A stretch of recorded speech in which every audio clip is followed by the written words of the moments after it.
എണ്ണത്തിൽ കുറവ്, ആയുധത്തിൽ ദൗർബല്യം, പക്ഷെ ചരിത്രം മാറ്റിയ ഒരു യുദ്ധം, അതാണ് ബദർ. ഹിജ്റയുടെ 2-ാം വർഷം മദീനയിൽ ചെറിയൊരു മുസ്ലിം സമൂഹം, മറ്റൊരു വശത്ത് മക്കയിലെ ശക്തമായ ഖുറൈശ് സൈന്യം. 313 വിശ്വാസികൾ, 1000 സൈനികർക്ക് മുന്നിൽ.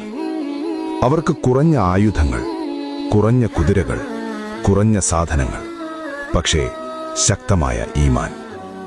നബി സ്വല്ലല്ലാഹു അലൈഹി വസല്ലം കൈയുയർത്തി ദുആ ചെയ്തു, യാ അല്ലാഹ്, ഈ സംഘം നശിച്ചാൽ ഭൂമിയിൽ നിന്നെ ആരാധിക്കുന്നവർ ഇല്ലാതാകും. അല്ലാഹു മലക്കുകളെ ഇറക്കി സഹായിച്ചു. വിജയം വിശ്വാസികളുടെ ഭാഗത്തെത്തി. ബദർ ഒരു യുദ്ധമല്ല, അത് ഈമാന്റെ വിജയമാണ്.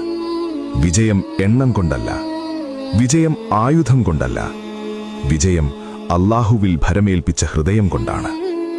നമ്മുടെ ജീവിതത്തിലും ബദർ വരും, പ്രശ്നങ്ങളും പരീക്ഷണങ്ങളും. അപ്പോൾ ഓർക്കൂ, ബദറിൽ ജയിച്ചത് 313 പേരല്ല, ജയിച്ചത് അവരുടെ ഈമാനാണ്.